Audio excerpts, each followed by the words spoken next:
Olá pessoal, vamos continuar a explicação das figuras de linguagem agora no bloco 3. Vamos lá? Então a 10ª figura a ser relembrada é a personificação. Nós podemos chamá-la de personificação ou prosopopeia, tá bom? As duas formas estão corretas. Então ela é a figura que torna a mensagem mais expressiva, fazendo o quê? Atribuindo características humanas a animais irracionais ou a seres inanimados, aqueles que não têm alma, né? Então, toda vez que for atribuída característica humana a um animal, como nas fábulas, né? A fábula da raposa e das uvas. A raposa fala na fábula, né? No textinho. A raposa fala no dia normalmente? Não. Então, é atribuído uma característica de falar a ela. Então, isso se chama uma personificação, tá? Quando você fala, essa parede tem ouvido. Parede tem ouvido? Não. Eu estou dando uma característica humana à parede, que é ouvir as coisas, né? Quer dizer que alguém está por trás. Então, isso é uma personificação também. Então, vamos aos exemplos aqui, que eu dei aqui na apostila. Mais um exemplo de trecho de letras de música, tá? Então, aqui, as ondas beijam meu cabelo e abraçam o meu corpo. Então, nesse verso dessa canção, o autor está atribuindo uma característica humana à onda. Qual é? Que a onda não abraça, né? A onda não beija e a onda não abraça. Quem a beija e abraça é o ser humano, né? Então, estou atribuindo uma característica humana, estou dando essa característica para a onda, né? Que é beijar e abraçar. Então, isso se chama personificação ou prosopopeia. Outro exemplo. Meu coração me diz que não estou sozinho. Nessa frase aqui, o coração está dizendo algo. O coração fala contigo? Não. Eu estou atribuindo, eu estou dando essa característica humana ao coração de falar, né? Porque poeticamente, quando você fala, pô, se for meu coração está falando alguma coisa, é que você quer expressar, né, um sentimento forte que você está tendo, não é isso? Então, essa outra característica humana que está sendo dada ao ser inanimado, no caso, a um coração que não é, né, uma pessoa nem nada, é também considerada uma personificação ou prosopopeia, tá bom? Então, vamos lá. Vamos continuar aqui nos exemplos de campanhas publicitárias. Isso aqui é uma campanha publicitária também, tá? Nós vemos aqui a imagem, sempre vai ter imagem e o texto escrito, né? O verbal, o texto verbal e o texto não verbal, que são as imagens, né? E aqui ela está transmitindo uma mensagem através desses dois textos, do texto escrito e do texto não verbal, na imagem. Então, vamos ler aqui. Olha, se não me destruir, te darei sombra e oxigênio. E aqui na imagem também tem um texto, olha. Nós temos a mão humana, né? Apertando a mão, uma pretensa mão da árvore, né? Parece uma árvore, mas em forma humana. A árvore consegue apertar a sua mão? Não. Então, isso aqui é dar uma característica humana, mesmo na imagem, né? Para algo que não tem vida, né? Que não consegue se expressar dessa forma. Então, isso aqui é uma personificação, tá bom? Tá personificando a árvore, né? Personificação ou prosopopeia. Perfeito? Então, vamos continuar.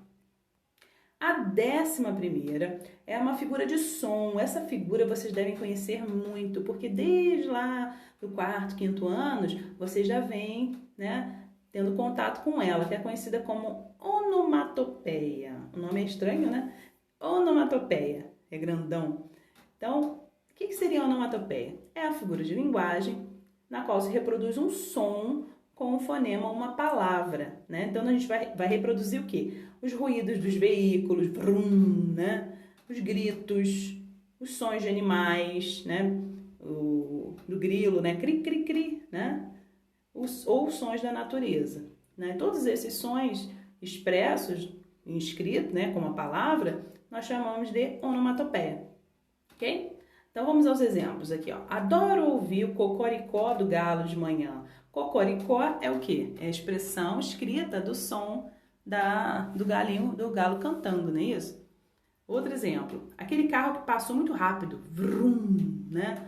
Então, tem até programa, né, na televisão de carro que é vrum, que é a onomatopeia do som, né, relativa ao som do carro quando ele vai a 1000, né, correndo, né? E aqui nós temos uma tirinha também, agora já da Turma da Mônica, com Cebolinha e o pai do Cebolinha. Então começa aqui, ó, bum, bum, bum. Olha a onomatopeia aí de barulho, ó. Bum, bum, bum. E aí o pai dele fala: Cebolinha, quer parar de fazer barulho? E aí ele fica chateado, porque o pai brigou com ele, né? Olha aqui o balãozinho aqui meio todo enrugadinho assim, quer dizer que ele gritou com ele. E aí o pai sentado e o Cebolinha sai da sala, fazendo uma outra onomatopeia que é de choro, né? Buá, buá. Ficou chateado porque o pai brigou com ele, né, tadinho? Então aqui nessa tirinha nós temos duas onomatopeias. Nós temos bum, bum, bum, né? Que é o barulho do bumbo do Cebolinha. E o buá, buá, que é o próprio barulho do som do choro do Cebolinha também.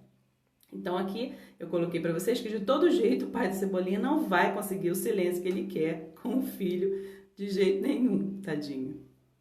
Então vamos continuar. A última figura de linguagem a ser vista agora é o paradoxo, né? Então essa figura que parece muito complicada não é tão complicada assim. O nome é estranho, mas ela não é tão complicada. Então essa figura ela vai se apresentar como o oposto do que alguém pensa ser a verdade ou uma ideia contrária do que se espera. Então, a palavra paradoxo, eu coloquei aqui para vocês, ela vem do latim paradoxum e do grego paradoxos. Não, os dois tinham essa palavra. O prefixo para quer dizer contrário a ou oposto de. E o sufixo, que é o que vem depois, né, doxa, quer dizer opinião. Então, sempre uma opinião oposta, né? Oposto do que alguém pensa ser verdade, oposto de uma opinião. E vamos ver isso na prática aqui nos exemplos. Ó. Vivemos em um país rico com um povo pobre. E aqui no caso, nesse exemplo aqui, vivemos em um país rico com um povo pobre. Quando você fala vivemos em um país rico, vivemos em um país rico. E aí você complementa com um povo pobre. Então você tem essa oposição e uma imposição de contradição, uma oposição que não encaixa a ideia. Como você tem um país rico e um povo pobre? Né? Na realidade, a realidade do nosso país é essa, é uma realidade que o pessoal chama de paradoxal, né? É uma realidade de contradição, é uma realidade que você não consegue explicar, você não consegue entender como nós temos um país rico e um povo pobre, né? Na realidade a gente até consegue, né? Porque as pessoas, né, por conta de corrupção e tudo, acabam deixando o nosso país desse jeito, né? Mas vamos continuar. Tenho muito dinheiro, mas não uso. Olha que paradoxo aí. Ele tem dinheiro e não usa. Outra oposição aí de ideia que você fica um pouco que não encaixa, né? Contraditória. Se a pessoa tem dinheiro, a gente entende que ela vai usar. Então, quando ela diz que não usa, é um paradoxo. Tá bom? Então, trouxe também uma tirinha para vocês aqui. Na verdade, é uma charge, né? É uma charge, que normalmente a charge vai ser sempre um quadrinho só. E vai expressar uma crítica social, tá? Então a gente tem aqui, vamos ler as imagens, né? O texto não verbal aqui. Temos um homem, né, magrinho, sentado, né, bem magrinho, bem sofrido, e uma mulher em pé, olhando para ele sentado, né? Ela esquelética, né? Magra demais. E aí temos o texto verbal. Vamos ler. Não engordo porque não como. E aí ela diz, não como para não engordar. Então, nessa charge aqui, eu coloquei essa explicação para vocês, vemos uma situação de paradoxo nessas falas dos dois personagens. A situação paradoxal, né? Ela está no fato de o homem querer se alimentar e engordar, né? Então, ele não engorda porque ele não come. Porém, ele não tem condições financeiras, né, para isso. E por outro lado, ali o paradoxo é a mulher que possui uma boa condição financeira, a gente vê ela está arrumadinha, está em pé, está de pulso, está toda arrumadinha, ela pode se alimentar bem e decide não comer para se manter magra, né, por causa da sociedade que quer as pessoas sempre magrinhas e tal. Então essa leitura pode ser feita através da linguagem verbal e não verbal. Então isso é um paradoxo, tá, gente? É um paradoxo da vida, né, mesmo? É igual o Brasil ser um país rico e com um povo pobre. É um paradoxo da vida, né? É uma ideia contraditória, uma ideia que não encaixa, que não funciona. Você não consegue entender como isso acontece. Ok? Vou dar mais um plá aqui em relação a... Vamos repassar aqui todas as figuras que nós vimos. Nós revimos a metáfora, a comparação, a metonímia, a hipérbole, o eufemismo, a ironia, a antítese, a catacrese, o pleonasmo, a personificação, a prosopopeia, o paradoxo e a onomatopeia. São 12 figuras que nós vimos. Tem 3 vídeos aí para vocês assistirem. Quem não entendeu pode assistir de novo. E se caso vocês queiram, podem entrar em contato comigo que a gente tira dúvida também, ok? Então as atividades são essas aqui, né? No número 1 vocês vão ler o poema aqui, né? O relógio, e aí vocês vão marcar qual a figura de linguagem está presente nele, tá? Na número 2, mesma coisa, vocês vão ler a frase e também vão marcar qual a figura de linguagem aparece aqui, está sendo expressa nessa frase. Na número 3, vocês vão ler a imagem, vocês vão analisar essa imagem aqui da bandeira. Preste atenção nessa imagem com muito cuidado, tá, gente? Muita atenção. E depois vocês vão ler as alternativas e vão marcar a que tem mais a ver com a imagem, tá?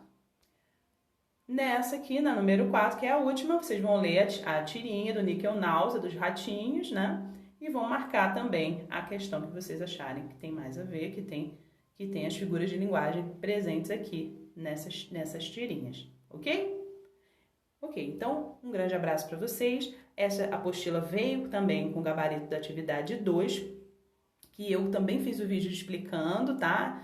Dê uma olhada lá no vídeo da correção dessa atividade 2. Então um grande abraço para vocês e até a próxima. Continue se cuidando e continue estudando em casa direitinho, tá galera? Um beijo!